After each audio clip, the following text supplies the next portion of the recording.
నమస్తే, welcome to నేటి ధరణి news. అదృశ్యమైన చిన్నారి జ్ఞానేశ్వరి కుటుంబాన్ని కాకినాడ జిల్లా ఎస్పీజీ బిందు మాధవ్ పరామర్శించి ఘటనా స్థలాన్ని పరిశీలించారు. అనంతరం కేసు దర్యాప్తును మరింత వేగవంతం చేస్తున్నామని తెలిపారు. చిన్నారి అదృశ్యమైన ప్రాంతం అటవీ ప్రాంతానికి సమీపంలో ఉండటంతో ఎన్డీఆర్ఎఫ్ అటవీ శాఖ ప్రత్యేక బృందాలతో విస్తృత గాలింపు కొనసాగుతోందన్నారు. చిన్నారి జంతువుల బారిన పడిందా లేదా, ఎవరైనా తీసుకెళ్లారా అని అన్ని కోణాల్లో విచారణ చేపడుతున్నామని వెల్లడించారు. పెంపుడు కుక్క మృతిపై వస్తున్న అనుమానాలను కూడా పరిశీలిస్తున్నామని ఎస్పీ తెలిపారు. సోషల్ మీడియాలో అసత్య ప్రచారాలు చేయవద్దని విజ్ఞప్తి చేస్తూ అవి కుటుంబ సభ్యుల్లో మరింత ఆందోళన కలిగిస్తున్నాయని పేర్కొన్నారు. ప్రజలు అధికారిక సమాచారం మాత్రమే నమ్మాలని, చిన్నారి ఆచూకీ కోసం అన్ని వనరులతో గాలింపు చర్యలు చేపడుతున్నామని స్పష్టం చేశారు.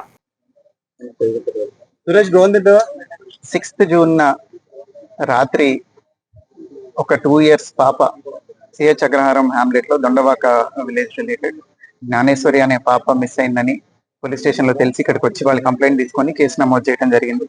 అప్పుడే వెంటనే ఎఫర్ట్స్ అన్ని స్టార్ట్ చేశారు. పాప మార్నింగ్ అరౌండ్ 11:50కి మిస్ అయితే రాత్రి 8:30కి సమాచారం వచ్చింది పోలీస్కి. రాగానే ఇమ్మీడియట్ గా ANS team, special party and also dog squad వచ్చి సెర్చ్ చేయడం జరిగింది. ఆ తర్వాత నెక్స్ట్ డే నుంచి ఎస్డిఆర్ఎఫ్ కూడా మా సెర్చ్ ఎఫర్ట్స్ లో పాల్గొన్నారు. వాళ్ళతో పాటుగా ఇంకా ఫర్దర్ గా ఇంకా వాస్ట్ గా వాళ్ళ కంపిటెన్సీ అందులో ఉంటుంది కాబట్టి డీటెయిల్ గా సెర్చ్ చేయడానికి ఎన్డీఆర్ఎఫ్ ని అట్లానే ఫారెస్ట్ డిపార్ట్మెంట్ వాళ్ళని కూడా సపోర్ట్ అడగడం జరిగింది. కంటిన్యూస్ గా ఈ 7-8 days పాటు డ్రోన్ సర్వేలెన్స్ తో ఇక్కడున్న టెరైన్ మీరు అందరు చూస్తున్నారు. చుట్టుపక్కల చాలా థిక్ వెజిటేషన్ ఉంది, కొండలు ఉన్నాయి. పాప అంతటా పాప ఇంట్లో నుంచి నడిచి వెళ్ళడం వాళ్ళ తల్లి చూశారు, భవానీ గారు చూశారు. సో నడిచి వెళ్ళిన తర్వాత కంచి దగ్గర వేరే వాళ్ళకి కనిపించింది కూడా పాప, తాతబాబు అనే అతనికి.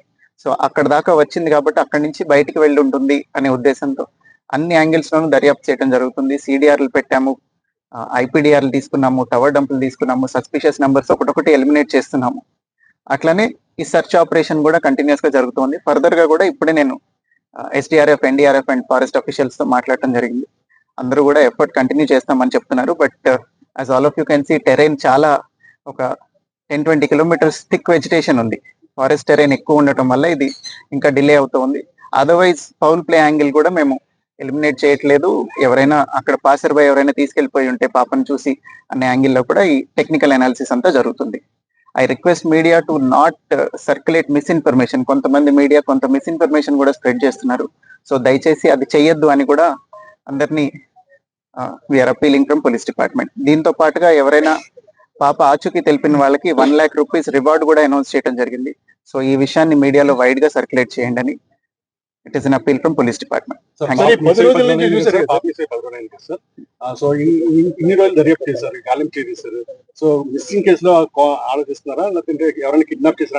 అదేనండి, కిడ్నాప్ చేయడానికి ప్లాన్డ్ అబ్డక్షన్ అనేది అవకాశం లేదు. పాప అంతటా పాప నడిచి వెళ్ళటం చూశారు కాబట్టి అందరూ ఐ విట్నెస్లు ఉన్నారు కాబట్టి పాసర్ బై ఎవరైనా తీసుకెళ్లారా అనేది కూడా ఎలిమినేట్ చేయట్లేదు. పాసర్ బై ఎవరైనా తీసుకెళ్తుంటే అది టెక్నికల్ అనాలిసిస్ లో వెరిఫై చేయడానికి ట్రై చేస్తున్నాం. సీసీ ఫుటేజ్ తీసుకున్నాము, ఐపీడిఆర్ తీసుకున్నాము, టవర్ డంపులు తీసుకున్నాము. ఇవన్నీ analysis is ప్యారలీ going on.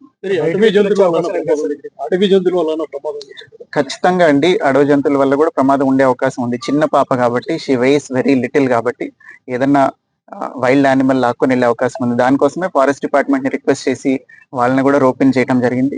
Drone search continue అవుతుంది ఆ యాంగిల్ లోనే. 6 పాయింట్లు గుర్తించామన్నారు సార్. 2 days నుంచి కూడా ఎన్డీఆర్ఎఫ్ అన్ని బృందాలు కూడా మొత్తం అడివంతా చెల్లెలు పెట్టారు సార్. ఒక క్లూ కూడా దొరకలేదు. అవునమ్మా, all efforts we are doing so far.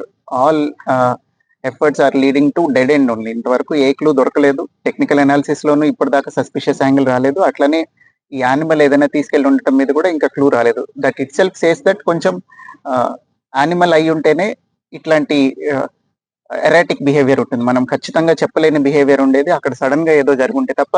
ఈ ఇన్సిడెంట్ అంతా కూడా జరిగి ఇప్పుడు నేను వాళ్ళ తల్లిగారితో కూడా మాట్లాడాను, నాకు ఐడియా ఉంది. ఆవిడ కూడా ఏం చెప్తున్నారు, భవానీ గారు అట్లనే గణేష్ గారు ఇద్దరు ఏం చెప్తున్నారంటే 30 minutes డ్యూరేషన్ లో జరిగిపోయింది. So it cannot be planned or orchestrated. So ఏదన్నా యానిమల్ తీసుకొని వెళ్ళాలి లేదా పాసర్ బై ఏదైనా చేసి ఉండాలి. ఆ రోజున బాగా వర్షం కూడా పడింది. ఈ టెరైన్ లో వర్షం పడితే కొంచెం గ్రావెల్ రోల్ అయి ఉండొచ్చు, ఏదైనా జరిగి ఉండొచ్చు. సో అన్ని యాంగిల్స్ లోనూ దర్యాప్తు కంటిన్యూ చేస్తున్నాం. ఇప్పుడు ఇక్కడ ఎంతమంది ఉన్నారో వీళ్ళందరూ మీకు ముందు నుంచి కనిపిస్తున్నారు. ఇవాళ వచ్చిన వాళ్ళు కాదు కదా వీళ్ళందరూ కంటిన్యూస్ గా 24/7 ఏ నిమిషం అయితే కంప్లైంట్ వచ్చిందో అప్పటి నుంచి, because it is a small kid, ఆహారం లేక చనిపోకూడదు. ఒకవేళ ఎక్కడైనా తప్పిపోయి ఇక్కడిక్కడే ఉండి ఆహారం లేక చనిపోతే అది చాలా బాధాకరమైన విషయం అని అప్పటి నుంచే చాలా ఎఫర్ట్స్ పెట్టడం జరిగింది. సో అన్ని యాంగిల్స్ ఇంకా పర్సూ చేస్తున్నాము. Both technical analysis and search will go on. కేసులో కీలకమైనది కుక్క. ఆ కుక్క చనిపోవడం పట్ల చాలా అనుమానాలు ఉన్నాయి.